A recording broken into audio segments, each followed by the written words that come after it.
You know that specific moment when something stops working the way it is supposed to work, and the first thought that arrives is not, can this be fixed? It is, what should I replace it with? The search begins before the question. The comparison page opens before the diagnosis has been made.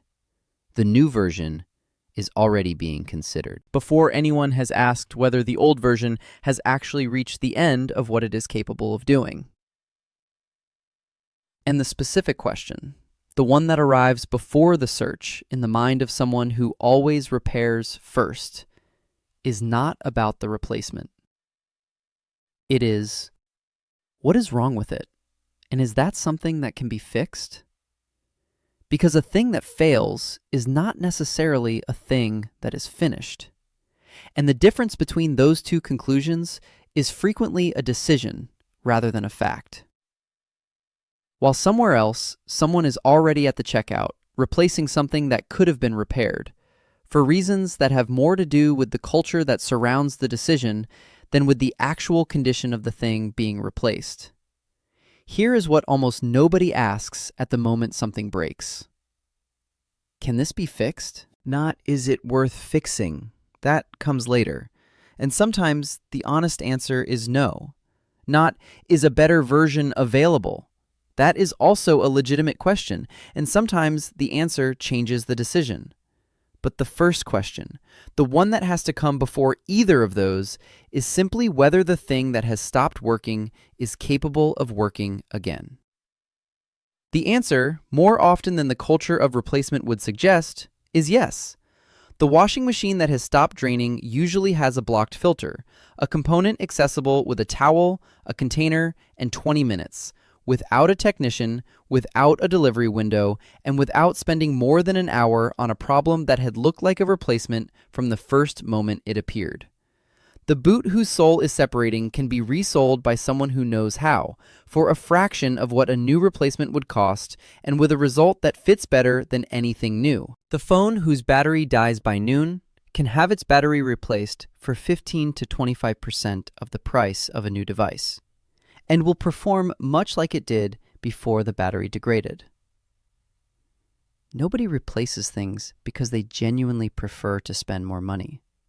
They replace things because the reflex to replace arrives before the question of repair.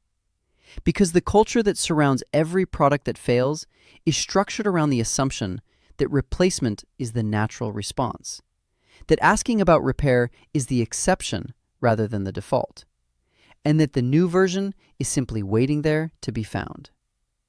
The culture of replacement did not arrive by accident.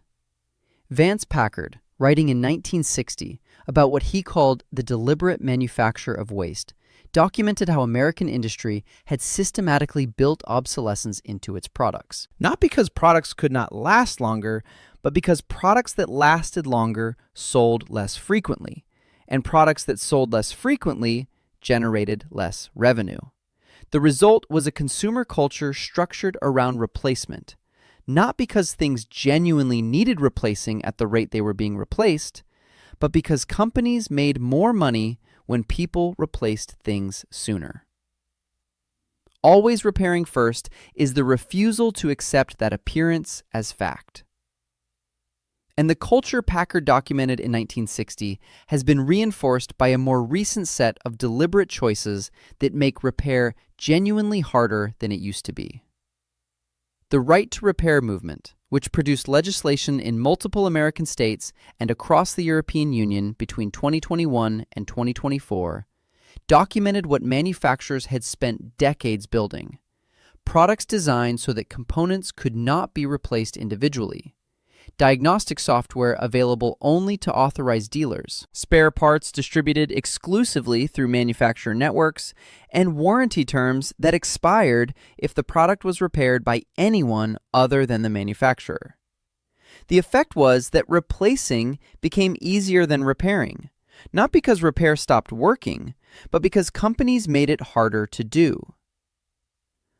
Always repairing first is not nostalgia for a simpler time.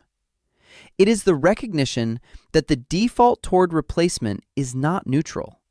It was built, and it costs something. And the cost is paid by the person who replaces when repair was possible. And the numbers confirm what the repaired appliance already knew. A washing machine repaired costs roughly 20 to 30% of the price of a new one. A phone with a replaced battery costs 15 to 25% of the price of a new device, and performs much like it did before the battery degraded. A pair of leather boots resold costs a fraction of a new pair, and fits better than any new pair for the first several months of wearing. 3 things. A manufacturing culture that was deliberately built around replacement rather than repair. A contemporary infrastructure that makes repair harder to access than it needs to be. And a question. Simple, prior, free. That most people never ask before the replacement decision is made. It was there, the washing machine. The one that had been bought when the previous one gave out.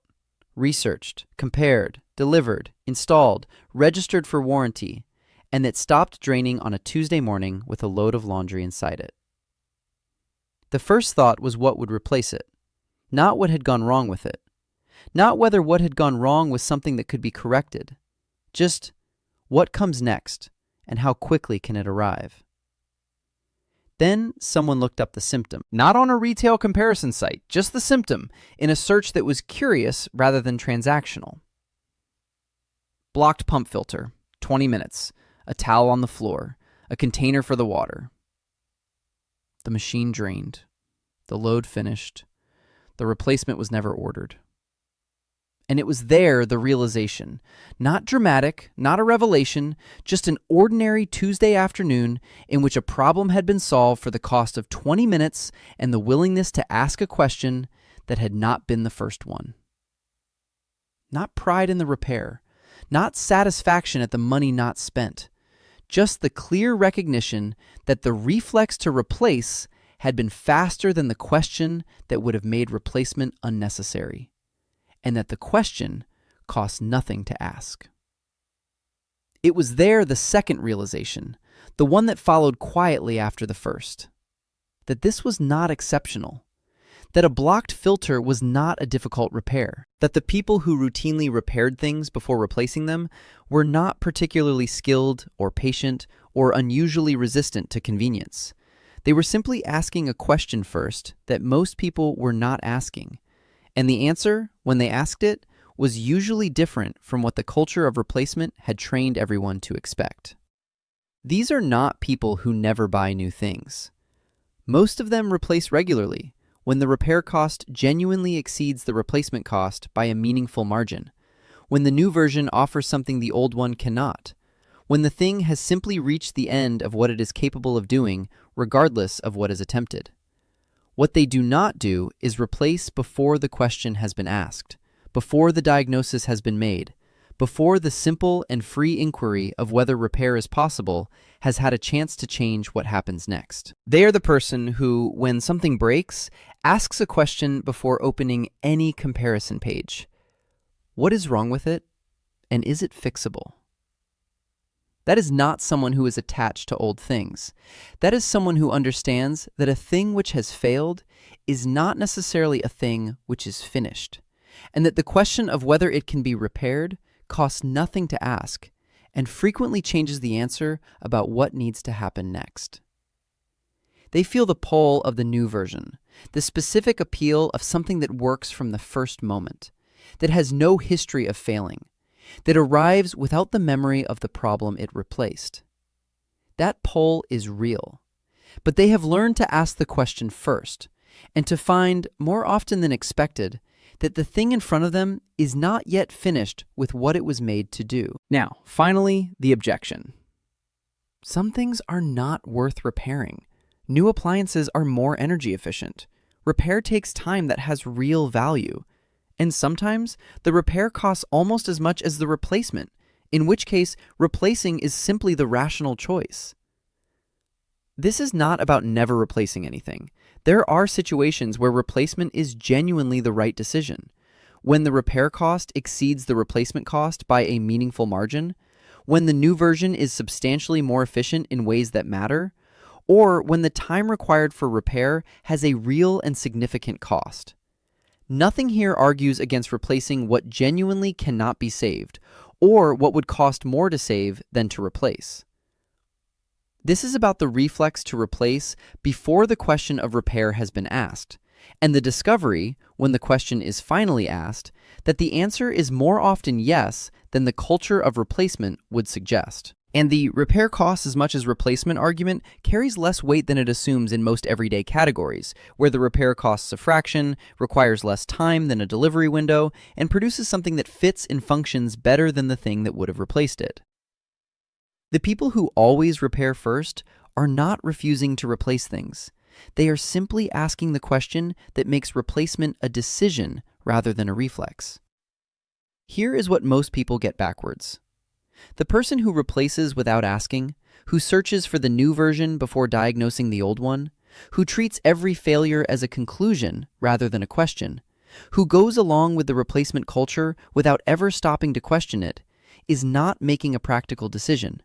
They are making the decision that the manufacturer designed for them, the one that requires the least thought, produces the most revenue for everyone except the person making it, and repeats indefinitely because the question that would interrupt it is never asked.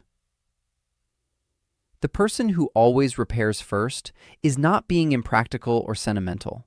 They are making the decision themselves after asking the one question that costs nothing to ask, takes very little time to answer, and changes the outcome more often than anyone who skips it ever discovers. Most people replace first because it is easier than asking whether repair is possible. These people ask first because they know the answer is usually yes, and that the question costs nothing. There is a moment people who always repair first all describe in almost the same way. It is not the repair itself. It is not the money saved or the delivery not ordered. It is the moment the thing works again. After the filter was cleared, the sole was reattached, the battery was replaced, and noticing that it works exactly as it worked before it failed, that nothing of substance was lost in the repair, that the only thing that had changed was that someone asked the question before assuming the conclusion.